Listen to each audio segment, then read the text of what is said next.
seumur-umur saya di kampung tukang bagi-bagi zakat karena bapak kan sering terima zakat kan. Iya, betul. Punya masjid dah. Betul. Saya sering bagi-bagi. Di situ saya dibagi zakat. Allahu Akbar. Coba bayangkan. Biasa bagi-bagi zakat saya dapat zakat. Sekarang giliran kita yang dapat zakat.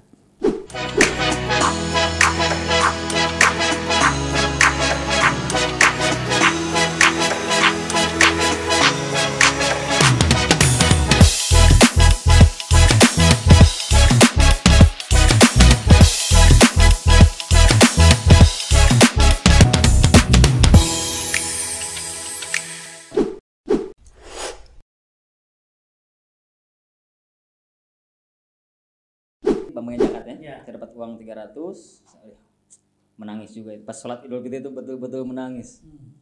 Saya nggak pernah, saya biasanya bagi zakat, saya dapat zakat, saya kan, saya dulu nggak ada uang, sekarang uang segini saja sudah berharga. Adalah saya pulang dulu ke Sentani, saya bilang ke tempat yang teman itu tuh, silaturahmi, ada uang. Gitu kan. Alhamdulillah. Nah sebelum dari itu ya, masih ada cerita sedikit ini, sebelum Lebaran lah ya. Itu kan ada teman juga yang cari kerja waktu itu. Dia bilang, Mas, saya juga baru resign dari toko ini, saya mau cari kerja, ikut saja saya melamar. Ini ada dua lowongan. Yang satu di Saga, sana itu ada toko besar tuh, Mall Saga. Yang satunya Agro Segar, dia minimarket. Iya, iya. Sudah saya masukin lamaran kedua-dua sini. Nah kalau yang Saga ini dekat kantornya, jadi saya bisa jalan kaki. Saya bikin lamaran, kertas, pulpen dikasih sama teman-teman itu. Masya Allah, luar biasa. Saya nggak punya barang-barang itu. Sudah saya bikin surat lamaran, kasih antar jalan kaki. Yang kedua ke Agro ini itu agak jauh, dia daerah AB. Beda-beda lagi, beda tempat. Beda berarti tempat, ya? itu agak jauh lagi, naik taksi lagi. Itu naik taksinya waktu itu kalau nggak salah 2.500, pulang pergi 5.000 lah. 5.000. Saya nggak ada uang, diam aja di masjid. Nah yang calo itu mungkin dia mau istirahatan sholat duhur dari terminal, dia tanya saya, dia kan tahu juga. Ya, pokoknya yang di TKP itu tahu lah keadaan saya itu. Riz, saya dengar-dengar katanya kamu mau melamar, kenapa tinggal di masjid terus? Katanya, pergi sana. Ah iya nanti yang ke Saga sudah, tinggal yang satu di Agro yang di AB, saya bilang. Ya udah jalan. Ya nanti Pak, sebenarnya Kak, Mas nanti aja. Nanti bilang aja kalau nggak ada uang. Katanya. Dia kasih uang 5.000. Masya Allah. Itu juga saya cari sampai sekarang gitu. Belum ketemu sampai saat Belum ini? ketemu juga. Mudah-mudahan Saya sering ke dengan- masjid itu. Mudah-mudahan dengan adanya podcast ini bisa ketemu. Amin. Dia kasih uang 5.000. Lamaran itu lengkap kalau di Agro. Surat lamaran, ada foto, ada materai. Saya nggak ada sama sekali. Kertas sudah dikasih, pulpen sudah dikasih. Foto, saya cari-cari di dompet. Ada foto yang pas deh, 2x3 sudah lecek sekarang. Di dompet kan sudah. Iya. Saya tempel pakai nasi. Saya cari-cari nasi di DKM. Apa istilahnya ya, butiran-butiran nasi lah. Saya tempel. Sudah, saya lari ke AB pakai uang itu. Saya masukin lamaran, saya pulang ke masjid. Nah, berlanjut ke cerita tadi yang saya sambil lebaran di situ. Nah, pas lebaran, saya dapat uang 300 itu. Saya naik taksi ke Sentani, silaturahmi. Ternyata mereka itu tahu Apa? kalau saya berbohong katanya pergi ke sana. Jadi saya meminta maaf lagi nih untuk yang kedua kalinya. Akhirnya saya tinggal di situ, lebaran pertama, kedua, uang saya habiskan buat mereka beli ini, beli itu, buat saudara-saudara yang misalnya anak kecil kan. Pokoknya saya pengen senangin mereka lah di sana, karena mereka sudah nampung saya dulu, gitu kan. Sudah saya habiskan buat mereka. Ini ada uang zakat ini. Kasihkan aja. Lebaran kedua ada telepon. Yang terima orang rumah, anaknya tuh. Aris ada telepon. Dari mana? Dari toko Agro. Oh iya, saya ada masukin lamaran kemarin. Yang Saga nggak telepon, tapi yang Agro yang telepon. Oh iya, dari toko Saga saya kemarin masukin lamaran. Udah saya angkat telepon. Ternyata panggilan interview. Oh iya, besok harus datang katanya. Sudah, saya pamit. Mereka percaya sekarang karena telepon. Iya. Kamu nggak bohong lagi kan? Itu kan telepon, saya bilang dari toko, nggak mungkin berbohong. Oh ya udah, sama bekal cuma 20.000 saja. Pokoknya uang itu sudah habiskan semua. 20.000 buat ongkos ke AB. Itu kan AB dulu yang Jayapura. Jadi Sentani, AB tengah-tengah, Jayapura. Jayapura ujung ya. Ujung kota, ibu kota lah. Ya. Jadi AB ini tengah-tengah. Akhirnya ke toko. Saya masuk ke toko, di interview saya langsung sama bosnya. Engkau. Cina berarti ya. Ya. Di interview itu kan dia kan saya kasih lamaran itu kan lengkap. Pengalaman di hotel gini kan. Di bengkel di Bali gini, sekolah dari STM, kuliah perhotelan, walaupun kayak ini saya masukin aja, walaupun gak tamatnya saya masukin aja. Dia tanya begini, kamu 2 tahun di hotel, kalau sekarang nggak keluar, mungkin kamu sudah jadi supervisor, gitu? Minimal. Kenapa kamu keluar? Cari pengalaman Pak. Berarti kamu cocok di sini di bagian penyediaan di tempat ruang beku katanya. Itu ayam dipotong-potong, ikan gitu kan. Jadi tokonya itu lengkap. Ada sembakonya, ada sayur-sayurannya, ada presnya ikan daging, ayam ikan gitu, laut lengkap. Ikan laut, ikan danau juga ada, ikan kolam, ikan mujair ada lengkap semua. Sudah akhirnya saya kerja di situ. 1 hari kerja pikul-pikul ayam dari gudang ke depan. Terus diajarin memotong. Cara motong ya. Saya bingung kan. Ini kalau saya pulang ke Sentani jauh. Uang sudah tidak ada. Uang 20.000 itu yang kemarin saya pakai di Sentani sudah pakai untuk taksi. Ya. Dihabiskan habis ya. Sudah habis lah itu untuk taksi, untuk beli rokok ya. Untuk beli makan waktu itu. Wah, di sini kalau saya pulang, saya nggak ada uang lagi, terus jauh juga pulang pergi. Saya bicara sama supervisor di situ. Masih ingat Ibu Koni ini, kalau masih ada ini. Orang Manado. Ya, Ibu, saya bilang, saya ini kan jauh dari Sentani. Di sini ada nggak mes atau tempat tinggal? Kalau ngekos, saya belum ada uang buat ngekos. Oh ada Mas. Ini saya bilang sama bos dulu, dia bilang tuh. Dia lapor, dia balik. Oh ya Mas, bisa Mas, ada katanya di belakang kosong. Ya baru 2 orang lah, dengan saya 3 orang masih muat katanya. Sudah akhirnya saya ke mes di situ. Setiap hari istirahat siang jam 12, orang lain keluar cari makan, saya diam di situ. Ngapain? Minum, nggak ada uang buat beli makan. Masya Allah. Ya saya minum 2 hari, 3 hari, wah sudah perih. Dulu waktu di masjid seminggu saya masih bisa tahan nggak makan nasi karena ada gorengan. Ini cuma air putih saja. Allah. 2 hari, 3 hari, aduh, lapar sekali. Teman-teman ngajakin, orang baru ini nggak pernah ke warung, ayo makan sana. Oh ya silakan, saya bilang. Saya paling ke mes, tiduran, minum air putih banyak-banyak. Sudah 3 hari rada-rada terasa ini kan. Lapar juga ini gak makan. Ya kan? Akhirnya saya ikut sama mereka ke warung. Ada ke warung, ternyata ada warung langganan karyawan di situ kan. Warung tenda lah. Ada Pak D-nya juga di situ kan. Bude sama Pak D-nya. Yang lain pada makan saya liatin gitu kan. Saya cari kesempatan Pak D nawarin. Ada waktu nawarin atau enggak ya ada waktu luang lah. Kita berdua gitu kan.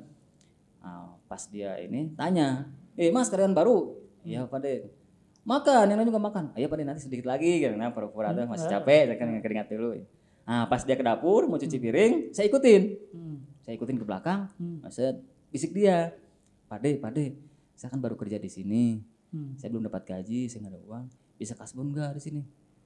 Mas, jangan kan Mas, yang baru. Tuh yang orang lama juga sama, semua kasbon, gajian berdua. Astagfirullahaladzim, kalau tahu saya nggak mungkin 3 hari tahan lapar. Karena kita orang Sunda seperti itu. Perasaan. Aduh ternyata yang lain juga kasbon. Udah dari situ saya makan. Nanti gajian, kan gajian saya baru setengah bulan nih, nggak full. Waktu itu gajinya itu sekitar 300. Saya dapat gaji 150.000. Pak D, saya kemarin berapa ini? 180. Aduh Pak D, saya gajinya cuma 150 nih. Masih ada utang lagi nggak apa-apa? Nggak apa-apa Mas. Baik orang itu. Pak D juga. Makasih juga Pak D ini nanti ya. Kalau lihat nih Pak D ya. Udah kasih uang. Jadi begitu, dapat gaji, bayar untuk makan, rokok itu ngecer. Seperti itu aja terus. Terus tiap hari. Berapa lama, Syang? Saya kerja bertahan itu 2 tahun di situ. 2 tahun. 2 tahun di agro itu. Setelah itu? Nah, cuman alhamdulillah di agro ini ya mulai perjuangan. Jadi ketika di agro, saya kerja di toko itu kan dari shift ya, 3 shift ya. 2 shift. Shift pagi sampai siang, siang sampai malam. Nah, selesai malam itu saya di mes. Saya lihat di toko ini lagi ngebangun sebelahnya. Dulu kan material, dia mau dibesarin kayaknya tokonya itu. Mungkin sudah maju kan. Nah, saya bisa sama koknya. Kan sudah kenal lah, sudah setahun dan lama di situ, orang lama lah. Kok saya bilang, saya kan sudah kerja hampir 1 bulanan lah waktu itu, sudah agak lama lah, sudah lumayan. Saya bisa lembur gak kerja di situ ikut? Oh boleh kalau kamu mau. Itu nanti bobok-bobok ini, mau bikin lubang buat ini, mau lubang. Oh ya, saya kerja di situ. Jadi pulang kerja jam 9 saya lembur di situ. Sampai jam 11, jam 12 istirahat. Malam itu? Malam. Besoknya begitu terus. Kalau saya shift pagi, Nah, siangnya saya istirahat. Sebentar, sore baru ikut lembur sampai malam. Terus begitu, cari penghasilan tambahan. Betul, betul. Akhirnya alhamdulillah dapat penghasilan tambahan, saya bisa ngekos. Luar biasa, perjuangan. Kos. Nah, sudah kos begini, akhirnya pacaran. Ketemulah ibunya anak-anak. Orang mana tuh? Orang mana? Itu dia itu tinggalnya di Bitung. Ya, Manado lah kan kalau kita bilang itu Bitung, tapi ya orang tuanya dari Gorontalo keturunannya. Oh, jadi bukan Muslim. orang sini berarti ya, Bukan. orang perantauan juga. Orang perantauan. Kebetulan ya Muslim juga kan. Kalau orang Manado kan terkenalnya kan mayoritas Ya, kan mayoritas, ya, non-Muslim. non-Muslim. Nah, minoritas Muslimnya kan minoritas. Ya. Nah, kebetulan beliau itu Muslim. Tertarik lah. Dan kebetulan itu saingan. Oh, saingan. Sama teman-teman banyak saingannya. Artinya kalau saya ceritakan panjang lah itulah ya. Oke, oke. Kita lewat saja ringkas itu. saja, ya. Ringkas saja. Akhirnya nikah. Waktu nikah juga nih, wah dramatis juga ini. Kenapa tuh? Jadi saya pacaran dengan beliau itu kan tinggal dengan kakaknya. Kakaknya bilang itu mau dipulangkan ke kampungnya ke Bitung gitu kan, ke Gorontalo ke Bitung lah gitu sama orang tuanya. Katanya mau dijodohkan di sana. Katanya. Ya pokoknya dramatis lah. Tahu nggak berapa modal saya nikah? Berapa? Saya bilang sama mereka begini, saya ini serius. Cuma saya nggak ada uang. Istri saya itu nggak mau dipulangkan, maunya mungkin sudah cinta mati ya. Orang karet dilawan. Harus dilawan. Akhirnya ya udahlah katanya daripada dia kabur-kaburan, daripada dia nggak mau pulang juga, kamu juga pacaran nanti banyak dosanya lagi kan. Ya sudah nikah. Kamu udah mampu berapa? Ini saya kumpul-kumpul hasil lembur, cuma ada 500.000, paling ya 500 ribuan, 200 ribuan lah paling. Uang segitu mau coba buat acara kan? Nah, ya sudah kalau ini ya saya nggak bisa, kita gentle kan. Akhirnya saya kerja keras. Jadi waktu itu ada teman juga orang Sunda, orang Subang, supervisor di situ. Dia bilang nawarin, kita usaha bubur ayam. Ayo siap. Akhirnya saya jualan bubur ayam. Bangun jam 5 subuh, jam 3, jam 4 subuh itu sudah bangun. Dini hari. Karena kan kita bikin bubur. Ya, ngulek. Nanti jam 5 habis subuh itu jalan keliling sampai jam 7. Jam 7, jam 8 kan kalau sudah habis istirahat sebentar, jam 11 saya ke toko kerja. Nah, di toko saya teman-teman gantian shift. Siapa yang mau si pagi? Kalau saya si pagi tuh. Ya. Siapa yang mau si pagi? Rebutan. Mereka senang si pagi karena pulangnya siang. Ada main untuk acara main-main sore, malam. Kalau shiftnya siang, pulangnya malam, mereka nggak bisa main. Betul. Jadi mereka senang. Nah, saya nggak mau pagi karena mau jalan bubur. Sudah akhirnya saya shift siang terus, mereka shift pagi. Pagi saya jualan bubur sampai jam 8, jam 9, jam 10 istirahat itu kan, jam 11 ke toko. Jam 12 masuk kerja, jam 1 gitu kan. Nanti sampai malam, jam 9 keluar toko, saya lembur di toko. Luar biasa. Bobok-bobok tembok, masukin kabel di listrik, pokoknya kerja-kerja untuk tukang lah. Lembur sampai jam 12, jam 11 saya pulang. Pulang istirahat itu, makanya saya tidur saya dulu itu berapa jam? Cuma 1-2 jam. Jam 12 pulang, ya beres-beres apa semua jam 1, jam 2, jam 3 bangun. Jam 3 bangun lagi. Jadi 1-2 jam itu saya tidur saya. Luar biasa. Bikin bubur ayam. Itu saya modal buat nikah. Penuh perjuangan berarti ya. Saya jualan bubur, ngelembur di toko, kerja di toko juga. Ya alhamdulillah lah ada uang. Terkumpul 500.000. Luar biasa. Perjuangan. Karena gaji waktu itu cuma 300.000. Kemana 300.000 itu kan ya untuk buat makan habis, buat kosan. Makanya kan saya dapat uang simpanan itu dari lembur sama uang bubur itu. Akhirnya saya dapat uang 500.000, akhirnya nikah. Akhirnya silakan saja katanya. Jadi saya nikahnya itu hanya sebatas KUA. Oh iya. Dibayar seperangkat alat sholat, dibayar tunai, sah. Sudah sah. Kalau sekarang kan gratis. Selesai nikah, akhirnya saya ngekos dengan istri saya di situ. Saya kan 2 tahun nih di toko ya. Udah 2 tahun di toko, ya titik jenuh. Memang saya sudah prinsip juga waktu itu kerja saya itu jangan lebih dari 2 tahun kalau saya kerja ikut orang. Mau di toko kah, di perusahaan apapun juga saya ikut kerja. Waktu di hotel juga lagi enak-enaknya. Sampai kakak saya pernah bilang gini, kakak saja nganggur pingin cari kerja, susah kamu sudah kerja malah keluar. Di hotel ini susah orang masuk, kamu sudah di situ malah mau keluar katanya. Saya kan cari pengalaman lain. Betul. Akhirnya saya keluar dari toko, cuma saya bicara sama istri saya. Kan sudah ada istri, dulu masih bujangan bebas. Mau masuk mau keluar bebas. istri saya, aduh kayaknya saya sudah jenuh di situ. Kamu cari yang lain saja kerja. Udah terserah. Istri saya sih alhamdulillah dia welcome lah orangnya, nggak tahu memaksakan. Ya sudah kalau emang kamu nggak betah di situ, ngapain dipaksain kerja nggak ikhlas, gitu istri saya. Jadi saya keluar. Nah pas keluar di satu kontrakan ini ada teman juga, dia dulu honor di PU, tapi beliau sudah jadi PNS, kan nggak boleh punya usaha kontraktor. Nah disitulah mulai Di kontraktor situ itu ya. beliau tawarin saya, kamu katanya sudah nggak di agro ya? Iya om, saya bilang. Ya udah, ini saya ada perusahaan, ada kerjaan sekarang di Sorong, kamu kerja di sana, mau nggak? Orang yang dulu kerja katanya sudah keluar, ini nggak ada yang kelola. Sudah akhirnya saya iakan, karena saya nggak tahu apa-apa. Kayak STM di otomotif, kuliah di perhotelan, mau pegang proyek bangunan ini, sudah salah jurusan ini. Luar biasa. Diterimalah pada saat itu. Ya akhirnya saya okekan saja, tapi saya bilang saya nggak bisa apa-apa om. Belajar saja. Baru belajar langsung pegang proyek. Waktu itu bangun kantor lab sama rumah dinas lah, di daerah Sorong. Sekarang sudah Papua Barat. Ya, di kepalanya. Saya kan di ekor ini. Ya. Jadi saya naik pesawat naik pesawat ke atas berarti ya. Proyek kan, saya dikasih uang buat akhirnya saya ke Sorong. Tahu nggak? Di situ seumur tukang sampai heran. Kenapa? Saya kan nggak tahu apa, kalau pondasi tahu lah, apa itu namanya slope, apa itu ring balok, saya nggak tahu. Ngitung batu pun saya nggak tahu. Dikasih gambar juga bingung. Bukan bidang kita ini. Iya betul. Akhirnya saya tanya sama tukang, ini apa? Ini slope mas. Oh, ini tiangnya, ini ring baloknya. Aduh. Besi besinya berapa? Hitung aja mas. Aduh, batu habis berapa? Saya tanya mereka. Ya, ini kan mas trapesium nih. Kan ada mas tahu trapesium. Aduh, matematika. Hitung lagi. Oh begini. Akhirnya belajar. Tukang bilang begini, mas, saya ini sudah 10 tahun jadi tukang. Dan selama 10 tahun baru sekarang ada pengawas yang tanya masalah ini. Biasanya tuh pengawas lebih pintar mas dari kita tukang. Biasanya pengawas lebih pintar dari tukang. Ini malah pengawas yang tanya pada tukang. Karena mereka kan teknik sipil, jurusan. Terus saya belajar dari situ. Berapa tahun dari situ? Dari tahun 2004. Saya 2004 sudah ikut. Sampai 2004 Sorong, terus tahun berikutnya ada paket lagi, belajar administrasi juga dari om itu ya. Diajarin semua. Cara bikin kontrak, cara bikin penawaran. Pokoknya jenis-jenis untuk kerjaan kontraktor lah. Pada saat itu terpisah atau masih tetap? Nah, waktu itu 2004, 2008, 4 tahun. Itu saya lewat. Biasanya saya ikut orang 2 tahun ini berhenti. Ya. Sama beliau, saya masih bertahan sampai 4 tahun. Kenapa? Karena uangnya besar. Karena ilmunya masih banyak belum saya gali. Kalau di toko kan ilmu itu saja. Saya nggak ada ilmu lagi, nggak ada pengalaman lain lagi lah. Di kontraktor ini ternyata pengalamannya banyak.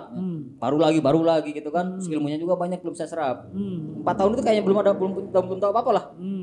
Emang sudah bisa bikin kontrak, bikin penawaran, tapi kita belum berani untuk usaha sendiri. 2008 saya bikin perusahaan sendiri. Namanya? ABN juga. Oh, ABN juga. Mantap. Ada 2 sih, Arlin Bilnas. Tapi disingkat ya Arlin. Arlin itu singkatan saya dengan istri saya. Bilnas itu anak saya. Nah, cuman Arlin Bilnas ini saya singkat jadi ABN. ABN, mantap. Nah, tahun 2008 itu. 2008 saya bikin perusahaan saya Arlin Bilnas. Cuman waktu itu saya belum launching lah, belum berani ambil kerjaan.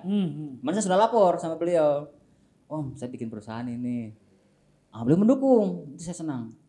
Beliau bilang begini, kamu nggak apa-apa punya perusahaan itu, tapi tetap kelola perusahaan saya. Nanti kalau ada kerjaan kecil, pakai perusahaan atas nama perusahaan kamu.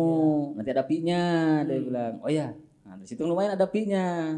Kerjanya sekian, fee-nya sekian persen saya dapat, gitu kan, lumayan lah. Pada waktu itu saya bikin perusahaan itu modalnya paling sekitar 20 jutaan lah waktu itu. Bikin perusahaan itu masih murah lah dulu ya. Iya. Sudah 2008 sampai tahun berapa? 2009 itu saya ke Wamena. Di proyek itu kan saya tuh keliling. Alhamdulillah.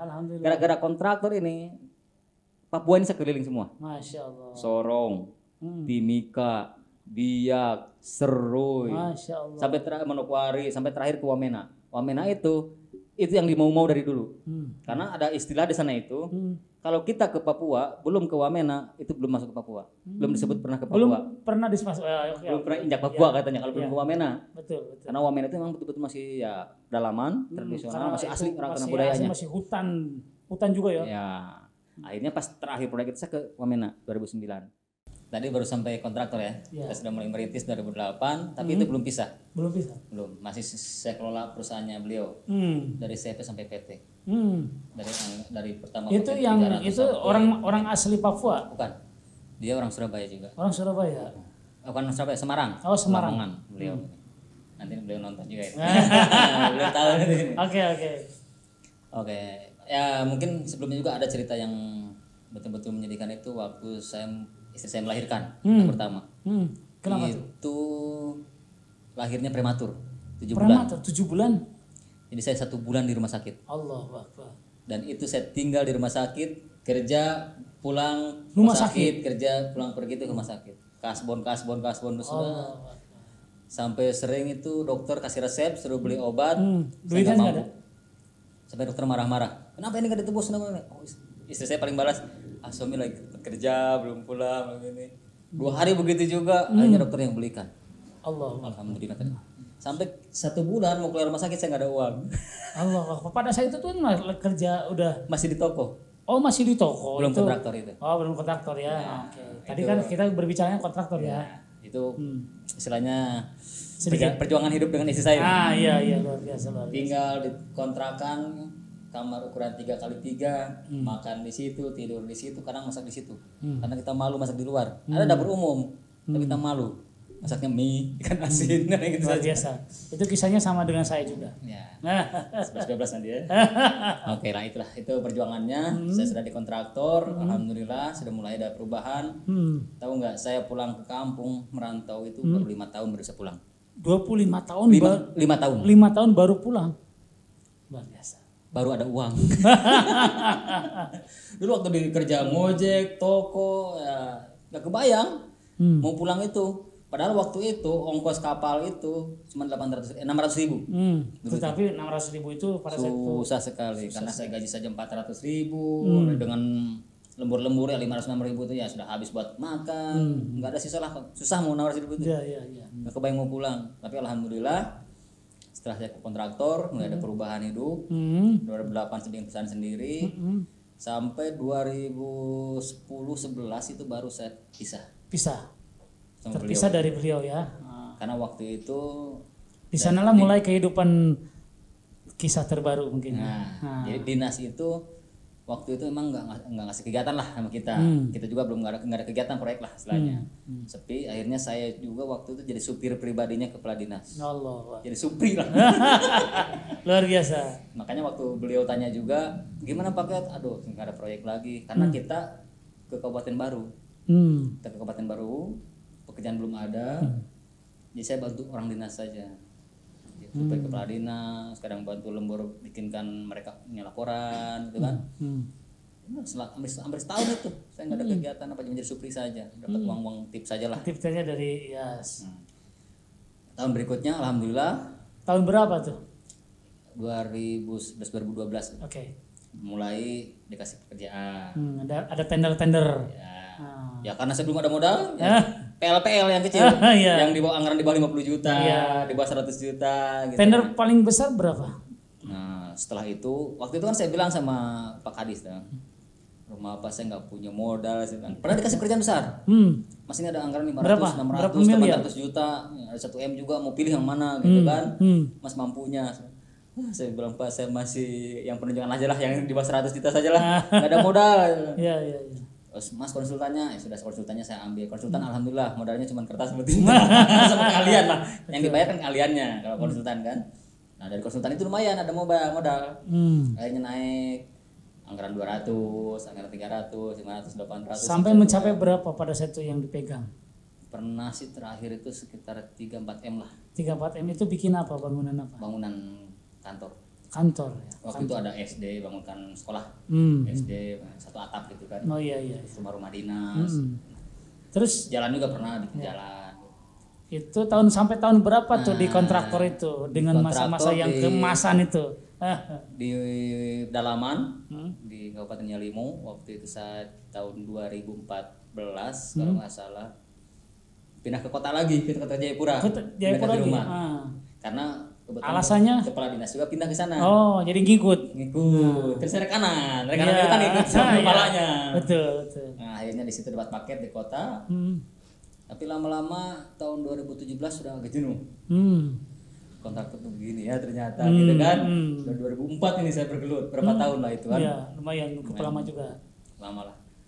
2017 saya sudah mau berhenti. 2013. 17. 17. Saya sudah mau istilahnya mau banting setir. Iya, karena sudah Sudah jenuh. jenuh. Nah, sudah kayaknya nih terlalu banyak stresnya. Karena uang banyak tapi stres juga banyak. Tenang. Iya. 2017 tapi ya karena di rumah juga ada tuntutan Betul. kehidupan. Iya. Pada saat itu mau bisnis apa? Nah, itu yang bingung. Kita mau bisnis apa? Apa istilahnya? Bisnisnya apa? Lokasinya di mana? Modalnya berapa? Kita nggak ada gitu lah. Bingung. Mau bisnis apa? Modalnya berapa? Kita nggak ada modal lagi kan. 2017. Akhirnya nggak jadi pensiun. 1 tahun lagi lah buat ngumpulin buat modal gitu kan. Modal ya di kontraktor itu ya. Nah, akhirnya 2018. Sebetulnya saya mau berhenti dari 2016. Kayak itu tadi. Karena tidak ada ya. 16 nggak jadi, 17 juga nggak jadi. Terakhir tahun 2018 saya putuskan saya harus berhenti. Jadi anggaran 2019 saya sudah nggak kontrakkan lagi. Pada waktu itu masih ditawarin. Masih ditawarin juga. Karena saya bantu dinas. Bikinkan istilahnya rencana untuk tahun depan mau bikin bangunan apa, saya yang bantu bikinkan. Luar biasa. Konsultan, Nanti saya bisa belajar ini. Saya bikinkan RKA lah untuk RKA gitu kan. Saya bikinkan bantuin ini Pak bangunan ini anggaran sekian pengadaan ini gitu kan ke dinas itu. Jadi ya paket-paket itu beliau siap kasih ke saya juga gitu kan, nanti ikut lelang ini gitu kan. Tapi saya bilang sama Pak Kadis itu ya kebetulan beliau itu orang Ambon, baik sekali orangnya, pengertian sekali. Saya juga bersyukur lah dapat beliau. Jadi saya setiap dapat paket itu ya memang karena saya bantu beliau gitu. Beliau juga nggak segan-segan ngasih paket ke saya. Saya mampu gitu kan. Ya lelang-lelang gitu kan bantu. Nah 2018 akhir 19 awal itu beliau juga panggil, saya bilang maaf saya sudah pensiun. Udah pensiun. Sudah akhirnya saya putuskan untuk alih profesi. 2019 awal. 2019 awal alih profesi. Pada saat itu saya bingung. Karena di rumah ada internet, nah ini lah. Apa istilahnya fungsinya internet itu? Fungsinya itu luar biasa. Googling cari usaha. Apa gitu. Nah waktu itu ada teman juga yang bisikin, ayam waktu itu 2019 itu lagi booming ayam joper. Ayam joper. Peliharaan joper. Jawa super. Ya. Wah ini kayaknya bagus nih peluangnya nih. Sudah saya mulai 2019 saya sewa kandang. Jadi kandangnya orang. Jadi pertama itu sewa ya? Sewa. Disewa kandangnya orang 1 tahun. Saya beli bibit dari Jawa, kirim, saya pelihara dari kecil sampai besar. Alhamdulillah gagal. Saya kira alhamdulillah sukses. Aduh, gagal. Gagal itu pada saat awal-awal. Saya belajar kan. Baru belum ada ilmunya, cuma maunya nekat saja usaha gitu. Saya itu orang bejo, bukan orang pintar. Mantap. Orang pintar mikir nggak jadi. Tetapi pada saat itu dari hasil pelajaran itu ilmu yang bermanfaat. Nah itu. Periode pertama gagal. Gagalnya ya banyak lah sistemnya. Karena kandangnya kependekan, kandangnya harusnya isi cuma 500, saya isi 1000, padat kan. Terus masalah pasar juga beda di sana. Di sini itu kan 1 kilo sudah laku ayam joper itu. Di sana itu diketawain sama orang pasar. Ngapain bawa ayam kecil ke sini katanya? Bawa pulang lagi pelihara lagi yang besar. Minimal 1,5 kilo, jadi minus 1,8, 2 kilo. Itu loh besar-besar berarti. Besar. Jadi yang harusnya 3 bulan siap jual di sana itu nggak bisa. Harus pasang nama 1 bulan lagi, 4 bulan. Kandang kecil, ayam sudah besar, padat, amoniak naik, mati banyak. Dari 1000 itu yang terjual paling cuma 200 ekor. Hancur. Ya, kalau di tetapi sebagai pengusaha itu tidak akan berhenti karena kita punya background yang luar biasa. Dan itu yang saya nggak kapok. Berikutnya saya datangan lagi 1000 ekor lagi. Tapi secara logika ayam joper ini kan campuran ayam Bangkok sama ayam petelur. Oh mungkin ini rasnya kurang kuat. Berikutnya saya alih ke ayam akak, ayam kampung asli. Nah kalau ayam kampung kan kuat nih. Kuat betul. Saya datangkan lagi lah berikutnya plus bebek. Bebeknya disempilkan 100 ekor. Ya. Dari mana itu datangnya? Dari Jawa semua. Karena bibit-bibit kan dari sini semua. Kirim, pelihara, sama begitu. Dari 3 bulan jadi 4 bulan. Dan ternyata sama. Mati juga. Matinya banyak juga. Ya memang karena kita belum ada ilmunya. Iya, betul. Aduh, gagal lagi ini. Sudah ya uang 150 itu ya. Habis lah. Terus setelah di tahun berapa tuh mulai? 2019 akhir, 2020 corona. Ya. Ya kan? Tapi kan 2020 itu kan masih di Indonesia kan masih belum rame. Betul. Masih dari luar kan yang ramainya di Cina itu. 2020 itu baru saya putuskan pindah ke ayam petelur. Ya ada internet juga. Ya. Lihat YouTube, lihat googling. Pada saat itu langsung bangun ya kalau nggak salah ya.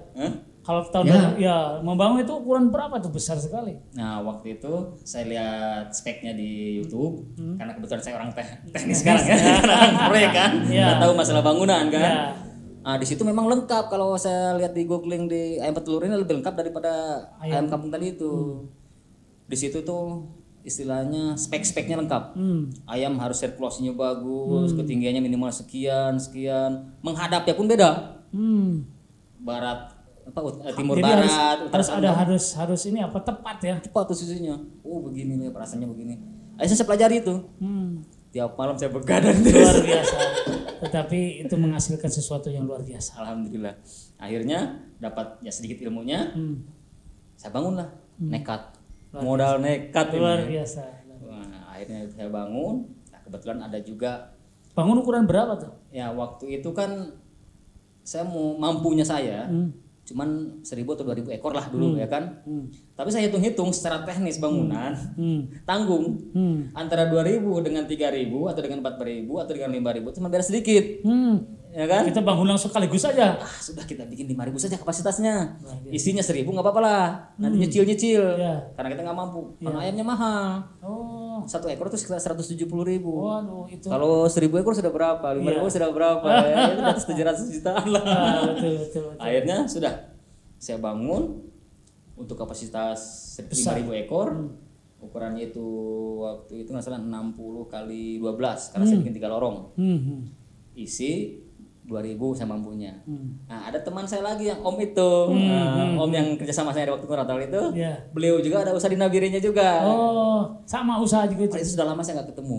Nah ketemu lagi dengan beliau, lagi usaha apa sekarang? Ayam, saya bilang coba-coba ini. Oh saya juga ada ayam di Nabire.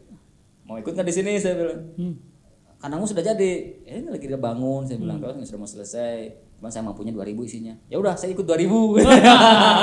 Luar biasa. Jadi 4.000 dengan beliau punya. Tanggung juga saya bilang ini setengahnya lagi nih. Tinggal 1.000 lagi kan? Iya. Kita paksain adalah pokoknya ada dana apa saja sudah.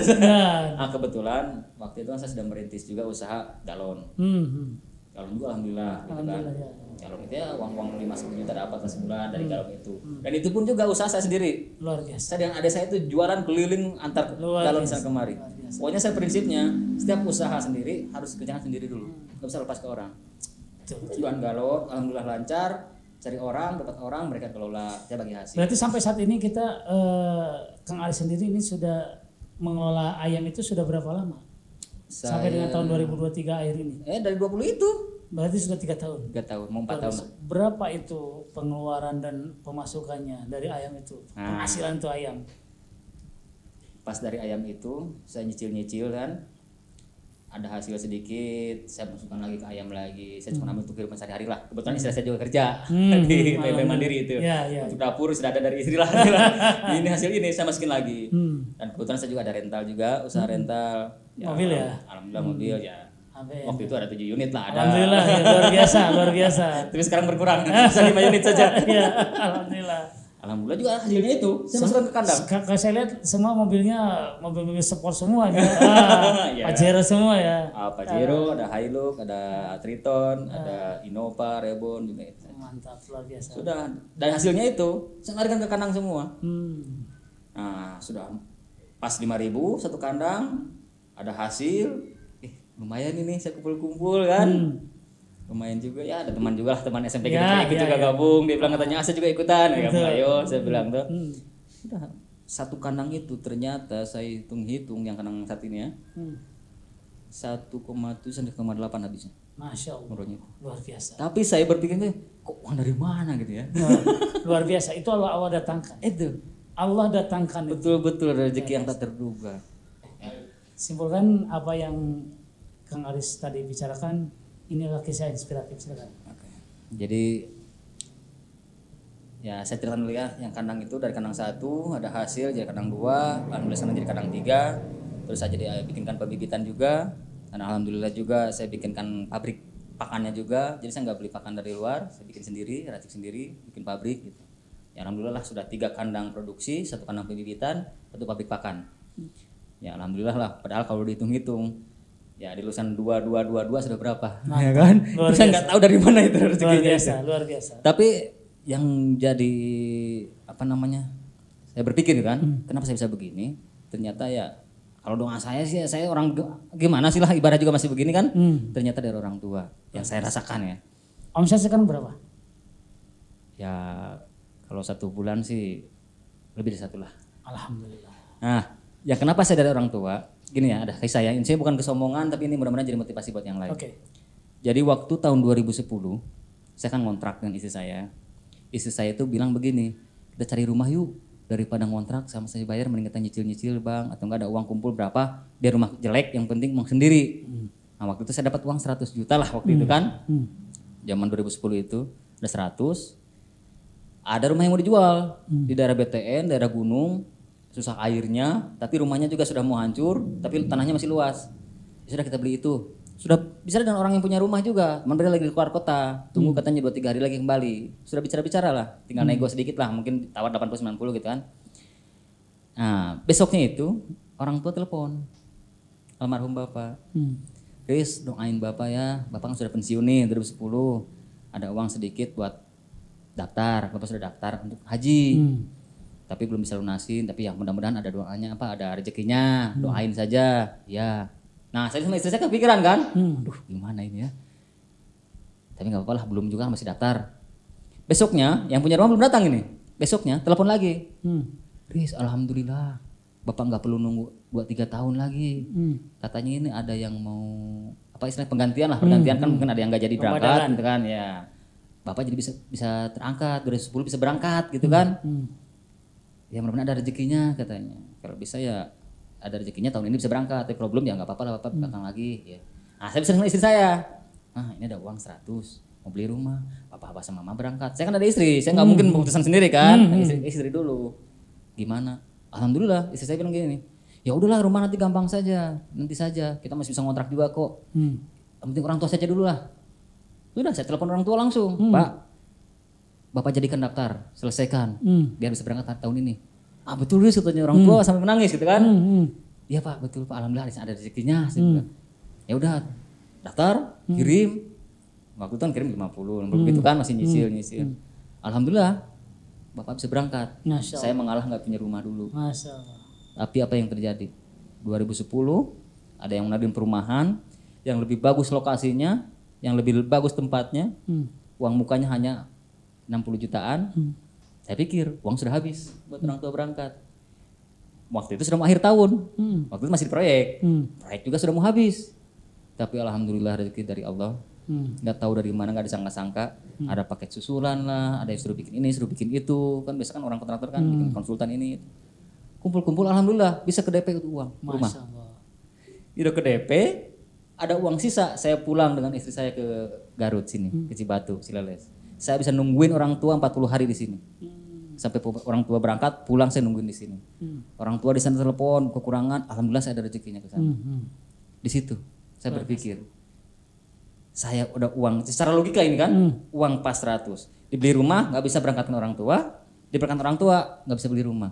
Tapi kita mengalah untuk orang tua. Itulah. Alhamdulillah. Doa orang tua. Doa orang tua. Masya Allah. Utamakanlah orang tua. Berarti kesimpulan dari Kang Aris? Jadi kesimpulan menurut saya lah, ini kan ya pendapat pribadi ya. Kita harus siap kerja keras, jangan pantang menyerah. Pokoknya harus siap hidup, mau susah, mau senang, jalani, syukuri, itu saja. Oke, baik. Kesimpulan dari Kang Aris, kerja keras, jangan cengeng, terus kemudian berdoa Ya, tanpa henti-hentinya dan meminta keridhaan dari orang tua. Sahabat, kita petik dari cerita dari Kang Aris ini merupakan kisah inspiratif dan motivasi bagi siapapun yang ingin sukses. Itu tidak didapatkan secara mudah, tetapi kesuksesan itu ditempuh dengan air mata, lapar, kerja keras, tanpa pandang menyerah. Inilah adanya di Kang Aris. Kita petik sekali lagi, kesabaran membuahkan sebuah hasil yang luar biasa. Ketika Allah sudah mendatangkan rezeki, asalnya kita tidak ada, menjadi ada dan luar biasa. Itulah retorikanya Allah Subhanahu wa taala untuk kehidupan Kang Aris. Saya yang bertugas Dadang Sugiarto, dan mudah-mudahan nanti ketemu lagi di edisi podcast berikutnya. Terima kasih. Assalamualaikum warahmatullahi wabarakatuh. Waalaikumsalam warahmatullahi wabarakatuh.